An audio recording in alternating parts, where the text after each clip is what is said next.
welcome back and welcome Barbara van Gulik, another colleague of mine, advisor ETS Maritime.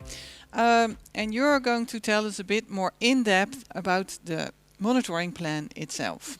Yes, So, thank you for the introduction, Maaike. I will go into what is a monitoring plan, what are the contents of the monitoring plan, and how to submit the monitoring plan to the NEa.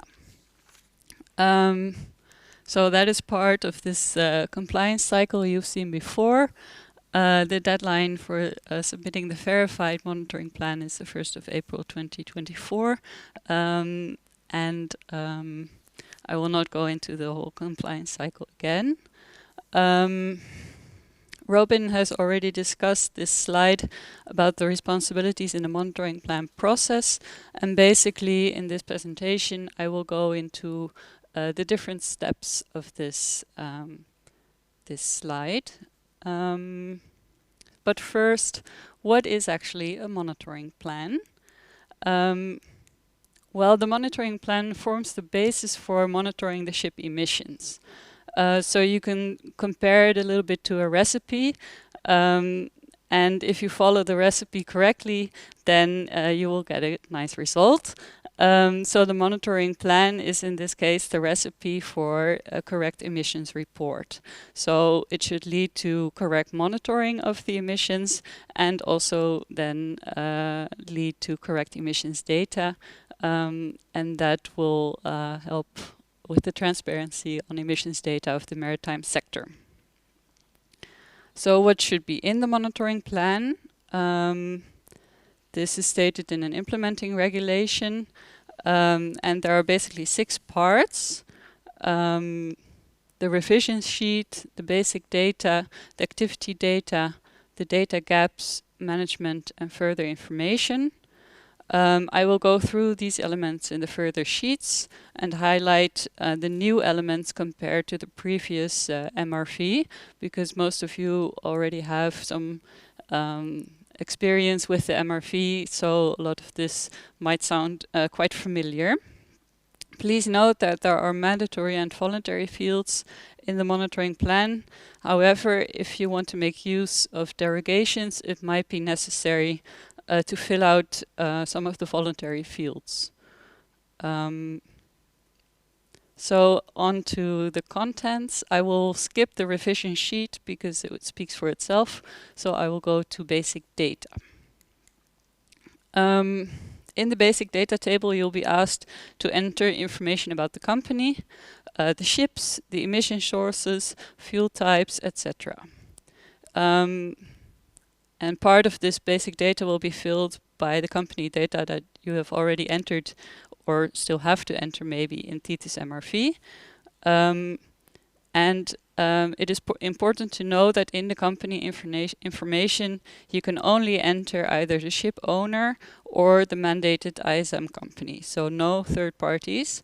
This is also because only the ship owner or the ISM company can be responsible for the monitoring and ETS obligations.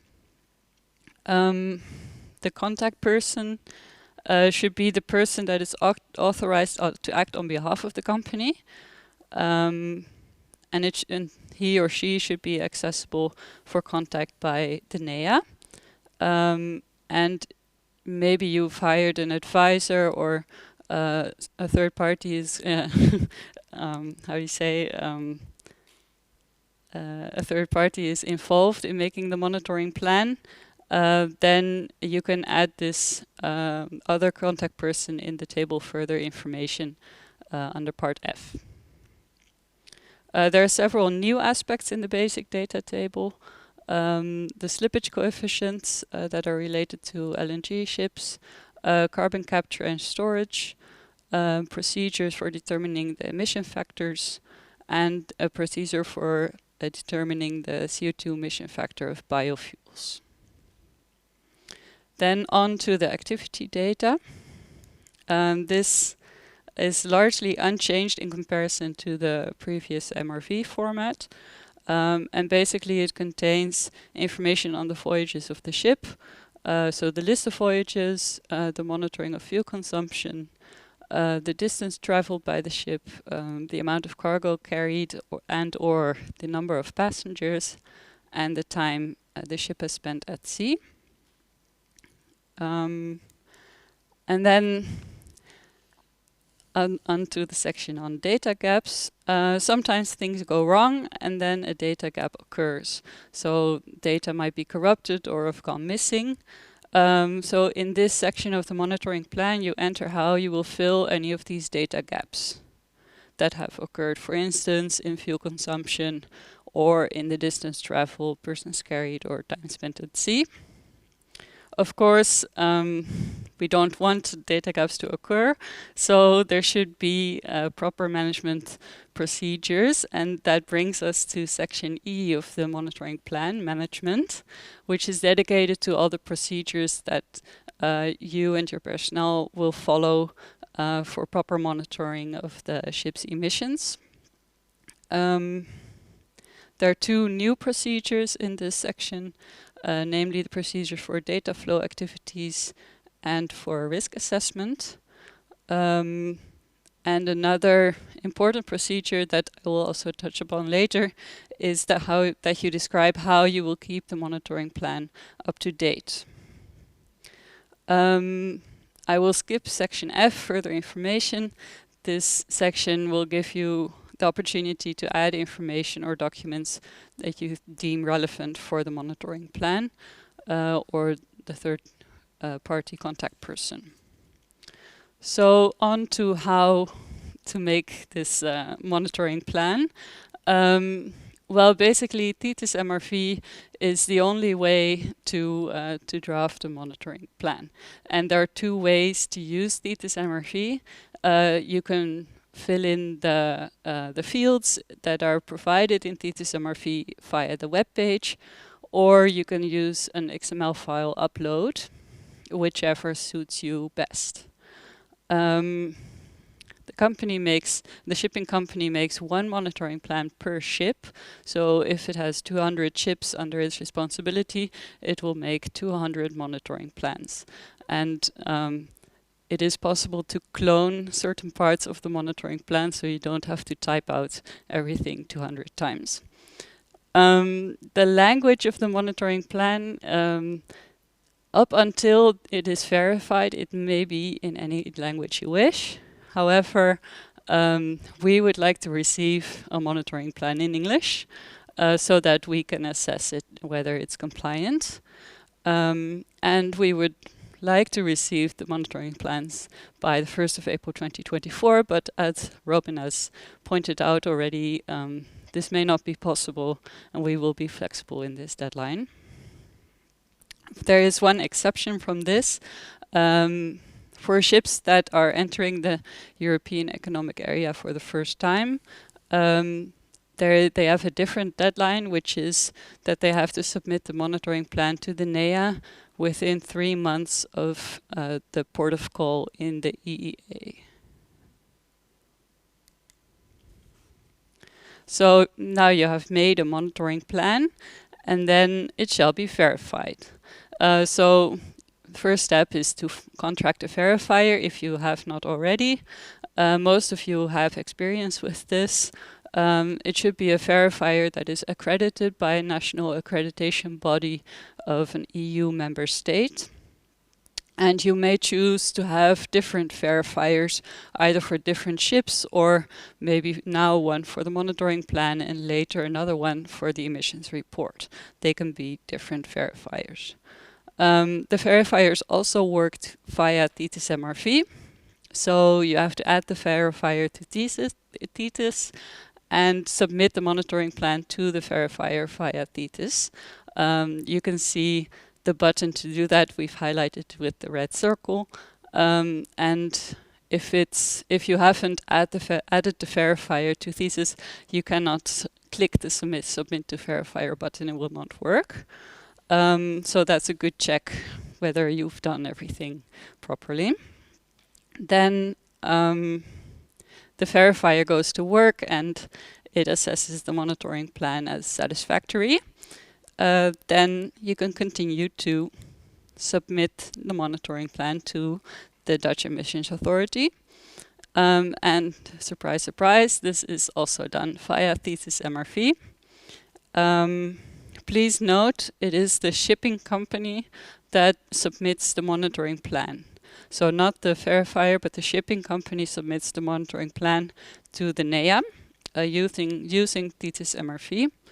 And then you can see that the corresponding button will become active in Thetis, so the one that is circled red. And the deadline to submit it is the 1st of April with all the buts. So then what happens after I submit the monitoring plan to the NEa? Well, the NEa will check the monitoring plan, whether everything is in it, whether it's correct, whether it's compliant with the regulations, and then either ask for additional information or approve the monitoring plan. In the case that the NEa asks for additional information, you will add this to the monitoring plan, and the monitoring plan will first have to then be verified again by the verifier before you can resubmit it to the NEa. So if you have 200 ships, it might be wise to start with one monitoring plan for one ship to make sure that you do not make the same mistake 200 times, because you will have to redo everything 200 times then. When the NEa has approved the monitoring plan, we will send a formal approval letter to the board of the company, and also approve it in Thetis MRV, of course, so you can also check there. And we will try to approve all the monitoring plans before 2025, because then you can base your emissions report on a approved monitoring plan. So when should I update the monitoring plan? Of course, the monitoring plan first initially has to be approved, but changes might occur in the situation of the ship that have an impact on monitoring of the ship's emissions. So for instance, a new engine, or the ship changes company, or the data availability changes because you have more or maybe less measuring equipment, or when you found that the method you used before leads to incorrect data, or when there are non-conformities in the monitoring plan. Those are all situations in which you should update the monitoring plan, have it verified by a verifier, and then submit it to the Dutch Emissions Authority. So, in summary, what are the first steps I should take for the monitoring plan? Well, the first thing to do is to contract a verifier if you have not already contracted one, and complete all the information in Thetis MRV before you start drafting your monitoring plan. And then submit your monitoring plan to the verifier, and when the verifier has assessed it as satisfactory, then submit the monitoring plan to the NEa.